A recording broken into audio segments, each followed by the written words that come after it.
student, how are you? This is me Anushka and I welcome to you all in your YouTube channel. तो students, last lecture में हमने matrix को complete किया था और इस चैप्टर में हम उसी से रिलेटेड एक अपने नए लेसन को स्टार्ट करने वाले हैं, जो कि है डिटर्मिनेंट। क्या है हमारा डिटर्मिनेंट?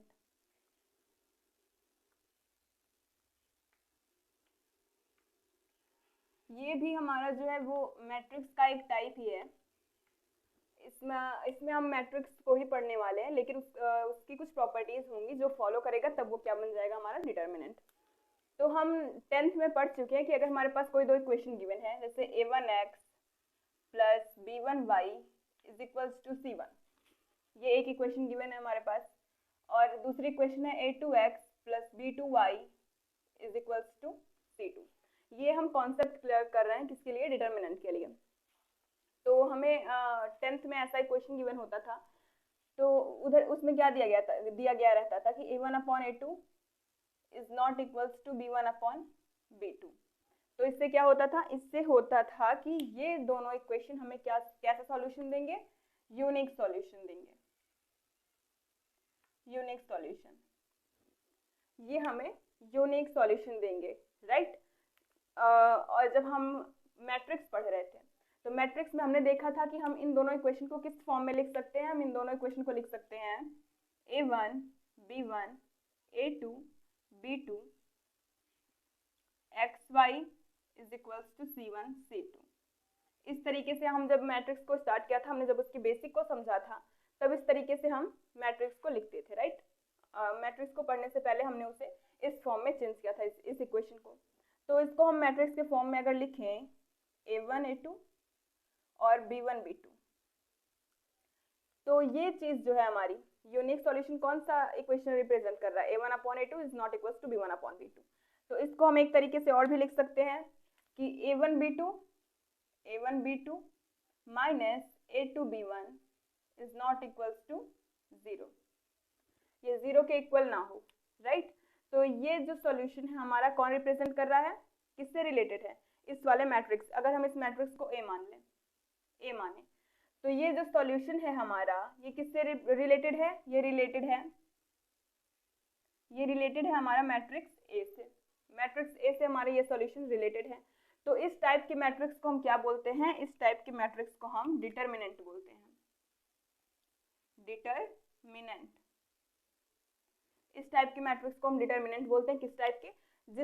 जिसका सॉल्यूशन हमें कैसा मिले? यूनिक मिले। ऐसे मैट्रिक्स जो हमें यूनिक सॉल्यूशन प्रोवाइड करें, उन्हें हम क्या बोलते हैं? डिटर्मिनेंट बोलते हैं। डिटर्मिनेंट जिसमें हमें a1 b2 minus a2 b1 is not equals to हमें 0 मिले, तो इस टाइप के मैट्रिसेस को हम डिटर्मिनेंट कहते हैं।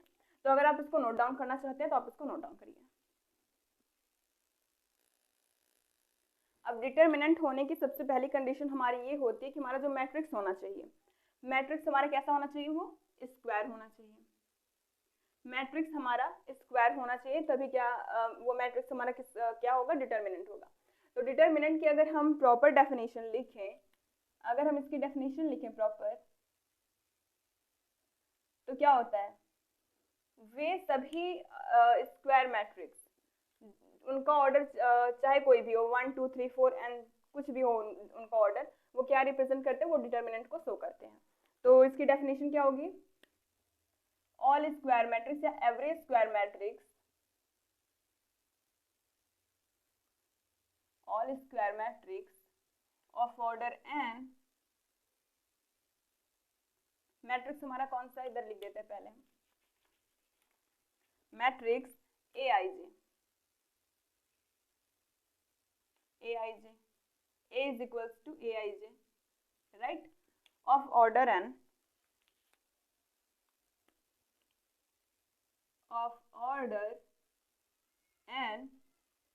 represent a determinant, वो एक डिटर्मिनेंट को रिप्रेजेंट करते हैं, राइट। और डिटर्मिनेंट को लिखने का तरीका क्या होता है? अगर हमारा मैट्रिक्स A है, A is equals to a1 a2 b1 b2, ये हमारे पास मैट्रिक्स। तो अगर हमें इसे डिटर्मिनेंट के फॉर्म में लिखना हो, देखिए हमारा स्क्वायर मैट्रिक्स है, इसका ऑर्डर क्या है? 2/2 का ऑर्डर है इसका। तो ये स्क्वायर हुआ क्योंकि इसकी जो रो है और कॉलम, इसके रो कॉलम की वैल्यू जो है वो सेम है, तो ये क्या हो जाएंगे, स्क्वायर मैट्रिक्स हो जाएंगे। तो अगर ए को हमें डिटर्मिनेंट में लिखना हो तो कैसे लिखेंगे हम, इस तरीके से रिप्रेजेंट करेंगे, और ये हो जाएगा A1 A2 B1 B2, ये हो जाएगा हमारा डिटर्मिनेंट।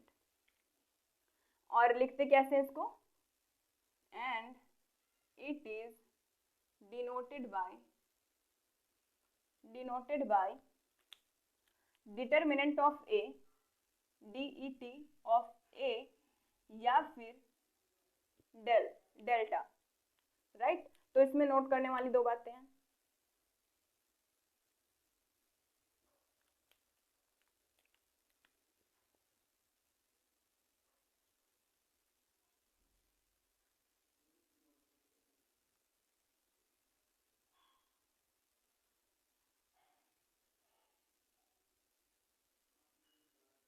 स्क्वायर मैट्रिक्स जो होते हैं हमारे वो डिटर्मिनेंट होते हैं, अगर स्क्वायर मैट्रिक्स आपका नहीं है तो वो एक डिटर्मिनेंट नहीं होगा। और डिटर्मिनेंट को लिखते कैसे हैं हम, इस तरीके से, या फिर डिटर्मिनेंट ऑफ है, या फिर डेल्टा से हम रिप्रेजेंट करते हैं किसको, डिटर्मिनेंट को। तो आप इसको नोट डाउन करिए।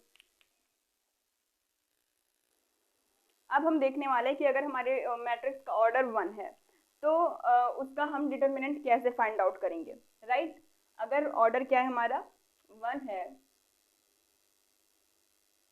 फर्स्ट ऑर्डर ऑफ मैट्रिक्स, हमारा मैट्रिक्स किस ऑर्डर का है, फर्स्ट ऑर्डर का, तो इसका हम डिटर्मिनेंट कैसे फाइंड आउट करेंगे, राइट।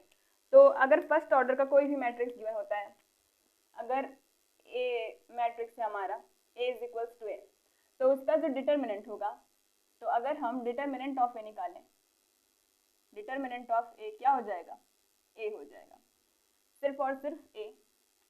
क्या होगा डिटर्मिनेंट ऑफ ए हो जाएगा स्मॉल ए। इसकी वैल्यू सीधा यही आएगी, कब, जब हमारा फर्स्ट ऑर्डर का मैट्रिक्स होगा, अगर उसका हम डिटर्मिनेंट फाइंड आउट करेंगे तो उसकी जो वैल्यू होगी, जो एलिमेंट होगा हमारे मैट्रिक्स का, वही उसका सॉल्यूशन होगा, यानी डिटर्मिनेंट होगा। सीधा सीधा क्या होगा, ए स्मॉल ए, कब, जब हमारा मैट्रिक्स कैसा हो, फर्स्ट ऑर्डर का हो। ये कंडीशन। अब दूसरी एक कंडीशन की, जब हमारा मैट्रिक्स सेकंड ऑर्डर का हो, कैसा, सेकंड ऑर्डर का अगर मैट्रिक्स हो, तब अगर उसका हमें डिटर्मिनेंट फाइंड आउट करना हो, डिटर्मिनेंट फाइंड आउट करना हो तो हम कैसे करेंगे, हम लेके चलते हैं कि अगर हमारा मैट्रिक्स किस ऑर्डर का है, ए सेकंड ऑर्डर का है। सेकंड ऑर्डर का मतलब क्या हुआ, स्क्वायर मैट्रिक्स है तो उसका रो कॉलम दोनों भी 2 होंगे, तो क्या हो गया, अगर ए बी सी और डी, ये हो गया हमारा मैट्रिक्स ऑफ ऑर्डर 2, मैट्रिक्स है और 2 ऑर्डर का। तो अगर इसका हमें डिटर्मिनेंट फाइंड आउट करना हुआ, डिटर्मिनेंट ऑफ ए, तो उसका मेथड क्या होता है, क्रॉस मल्टीप्लिकेशन करना रहेगा, इसका इसके साथ में, ए का डी के साथ में, और सी का बी के साथ में। इस तरीके से इसमें क्रॉस मल्टीप्लिकेशन करेंगे तो हमें डिटर्मिनेंट मिलेगा। तो डिटर्मिनेंट ऑफ ए क्या हो जाएगा, डिटर्मिनेंट ऑफ ए हो जाएगा हमारा A D minus C B, A D minus C B हो जाएगा हमारा डिटर्मिनेंट ऑफ ए। और कब, जब हमारा मैट्रिक्स का ऑर्डर 2 रहेगा। एक एग्जांपल के थ्रू हम इसको समझते हैं। कुछ भी ले लें, हम एक मैट्रिक्स लेते हैं ए इज इक्वल्स टू अगर हो जाए 2 3 4 5, ये एक मैट्रिक्स है हमारे पास, और अगर हमें इसका डिटर्मिनेंट फाइंड आउट करना हो, क्या फाइंड आउट करना हो, डिटर्मिनेंट ऑफ ए, तब हम इसको कैसे फाइंड आउट करेंगे, इसमें हम करेंगे क्या, 2 का 5 के साथ में माइनस 4 का 3 के साथ में, तो डिटर्मिनेंट ऑफ ए हो जाएगा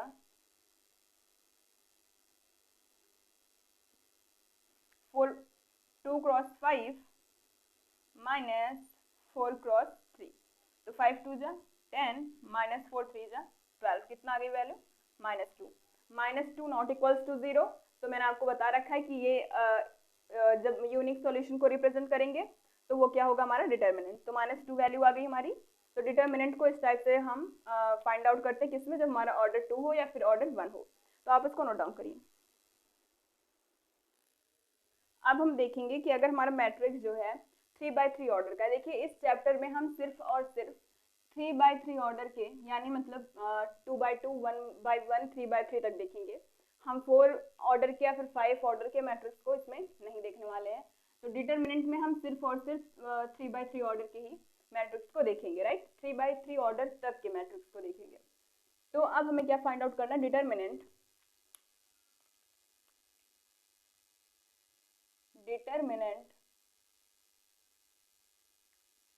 ऑफ मैट्रिक्स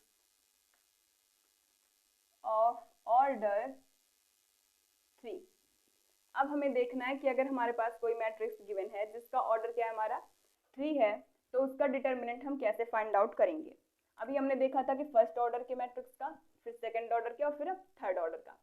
तो अगर हमारे पास एक मैट्रिक्स ए गिवन है, 3/3 ऑर्डर का है, तो इसमें हम लिखेंगे A11 होगा, A12, A13, राइट। फिर हो गया हमारा A21, A22, A23, फिर A31, A32, A33। ये हो गया हमारे पास 3/3 ऑर्डर का मैट्रिक्स। तो इसका डिटरमिनेंट फाइंड आउट करने के लिए इसमें हमारे पास 3 रो हैं और 3 कॉलम है। हम किसी भी एक रो, कोई सा भी एक रो ले सकते हैं, या फिर हम कोई सा भी एक कॉलम ले सकते हैं, राइट। किसके लिए, डिटरमिनेंट फाइंड आउट करने के लिए। अगर हम चाहें तो हम ये वाला कॉलम ले लें, चाहें तो ये वाला कॉलम ले लें, या फिर अगर हम चाहें तो कोई सा भी रो ले सकते हैं, ये पहला रो, दूसरा रो, या फिर तीसरा रो, R1, R2, R3, या फिर हम चाहें तो C1, C2, C3 कोई सा भी एक ले सकते हैं।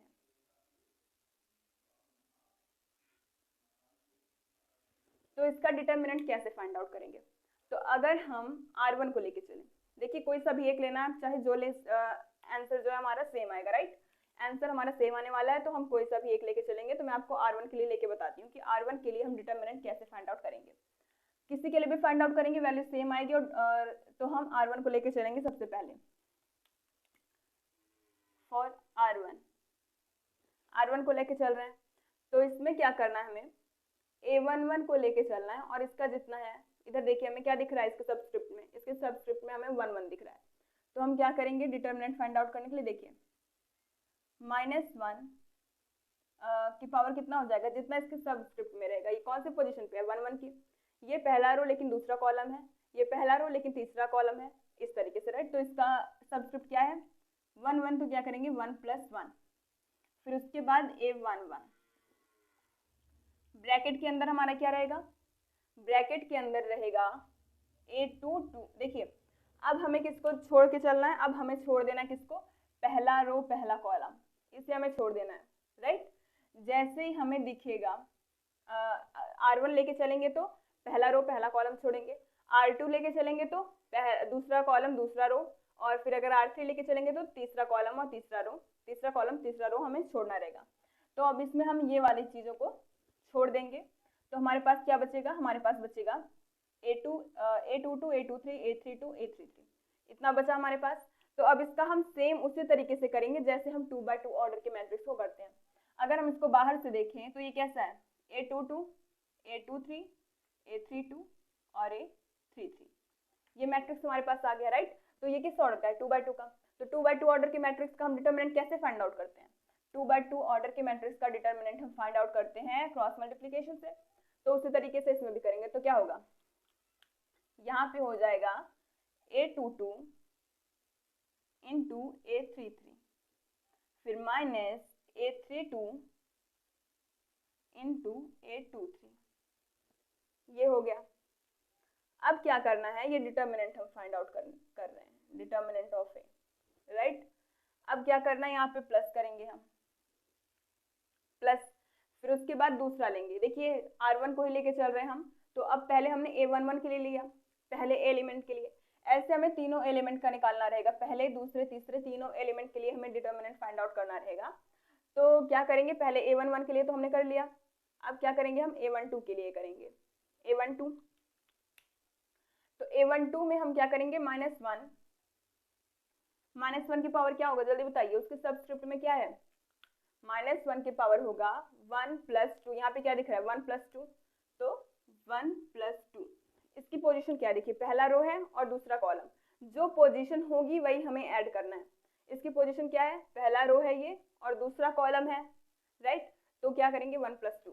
अब सेम एज इट इज हम यहाँ पे इसकी वैल्यू रखेंगे एलिमेंट की।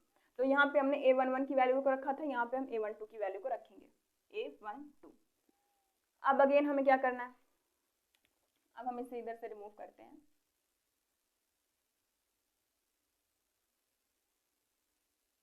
अब हमें अगेन क्या करना है, रुकिए मैं इसको फिर से ड्रॉ करती हूँ। a11, a12, a13, a21, a31, a22, a32, a23, a33, ये मैट्रिक्स है हमारे पास। तो हम इसमें R1 लेके चल रहे हैं, राइट। R1 था हमारे पास और R1 की कौन से एलिमेंट को, a12 को लेके हम चले थे। तो अब क्या करना है हमें, R1 का a12 लेके चल रहे हैं, तो हमें इस वाले रो को और इस वाले कॉलम को हमें क्या करना है, रिमूव करना है। किसको, इस वाले रो को और इस वाले कॉलम को हमें रिमूव करना है। उसके बाद जो मैट्रिक्स बचा हम उसे स्क्वायर मैट्रिक्स के फॉर्म में लिखेंगे। यहाँ पे क्या बचा, a21, फिर a23, फिर यहाँ पे a31, फिर a33, राइट। तो अब हम इसका डिटरमिनेंट कैसे फाइंड आउट करेंगे, स्क्वायर मैट्रिक्स का जैसे 2 ऑर्डर के मैट्रिक्स का करते हैं सेम उसी तरीके से इसका भी फाइंड आउट करेंगे। तो क्या हो जाएगा, a21 into a33 plus minus a31 into a23। इतना किया हमने। अभी भी हमारा क्या बचा हुआ है, अभी हमारा R1 में एक और एलिमेंट छूट रहा है, तो अब हम उसका भी करेंगे। R1 के सारे एलिमेंट का हमें करना है, एक भी एलिमेंट को हमें छोड़ना नहीं है। तो हमने R1 के 2 एलिमेंट का तो कर लिया, अब तीसरे एलिमेंट को करना है और उसे भी हमें ऐड करना है। तो प्लस क्या हो जाएगा, प्लस -1 की पावर कितना आ जाएगा, -1 की पावर 1 + 3 आएगा। क्यों, क्योंकि इसके सबस्क्रिप्ट में 1 और 3 है, तो 1 + 3। इस एलिमेंट को लिखेंगे फिर क्या है, a13। अब इसके बाद हमें किसको किसको रिमूव करना है, हमें देखिए इसकी पोजीशन 1 है ना, तो पहले वाले कॉलम को रिमूव करिए। 3 है ना, 1 है ना, तो पहले वाले रो को रिमूव करिए। 3 है तो थर्ड नंबर के कॉलम को। इस तरीके से रिमूव करना आपको। 1 दिख रहा है तो 1 को रिमूव करिए, इधर 2 दिख रहा है तो 2 कॉलम को रिमूव करिए।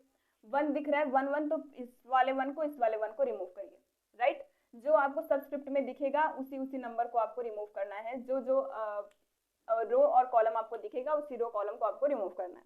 उसके बाद हमारे पास क्या मैट्रिक्स बचा, a21 a31 है और a22 और a32 है। अब इसका भी मल्टीप्लाई हम करेंगे जैसे हम सेकेंड ऑर्डर के मैट्रिक्स का डिटरमिनेंट फाइंड आउट करते हैं उस तरीके से। a21 इंटू a23 या 32 माइनस a22 इंटू a31, ये आ गया। अब हम इसका सॉल्यूशन करेंगे कैसे, -1 + 1 इस तरीके से उसकी वैल्यू को लाएंगे। तो क्या हो गया, -1 की पावर 2 क्या हो जाएगा, +1, तो उसकी कुछ वैल्यू नहीं रही। क्या हो जाएगा, a11 in the bracket a22 into a33 minus a32 into a23, right. अब क्या करेंगे, प्लस देखिए -1 की पावर 3 करेंगे तो -1 की पावर 2 +1 होता है, तो +1 इंटू -1 आएगा। तो यहाँ पे -1 इंटू a12 -1 करिए या फिर आप -a12 करिए, सीधा सीधा ये हो जाएगा a21 into a33 minus a31 into a23। फिर -1 की पावर 4 +1 तो हो जाएगा plus a13 a21 into a32 minus a22 into a31। तो डिटरमिनेंट हमने इसका फाइंड आउट कर लिया, किसको लेकर के, एक रो को लेकर के। आप चाहे तो R2 को लेकर भी कर सकते हैं, R3 को लेकर भी, या फिर C1 C2 C3 कुछ भी आप लेकर कर सकते हैं, आंसर आपका सेम ही आएगा। तो आप इसको नोट डाउन करिए। तो स्टूडेंट्स अभी की वीडियो में बस इतना ही। नेक्स्ट वीडियो में हम देखेंगे कि डिटरमिनेंट हम नंबर्स को लेके, अभी हमने यहाँ पे एलिमेंट्स को देखा था, तो एलिमेंट की जगह पे हमारे जो नंबर्स होंगे उसको हम कैसे सॉल्व करेंगे। तो ये जो चीज़ है आपकी वो एकदम क्रिस्टल क्लियर हो जाएगी। तो नेक्स्ट वीडियो पे चलते हैं, तब आपको पता चलेगा कि कैसे हम इसको सॉल्व कर सकते हैं इजीली। ये बहुत ही क्लियर हो जाएगा अगर आप इसको नंबर के थ्रू सॉल्व करेंगे तो। Thanks for watching.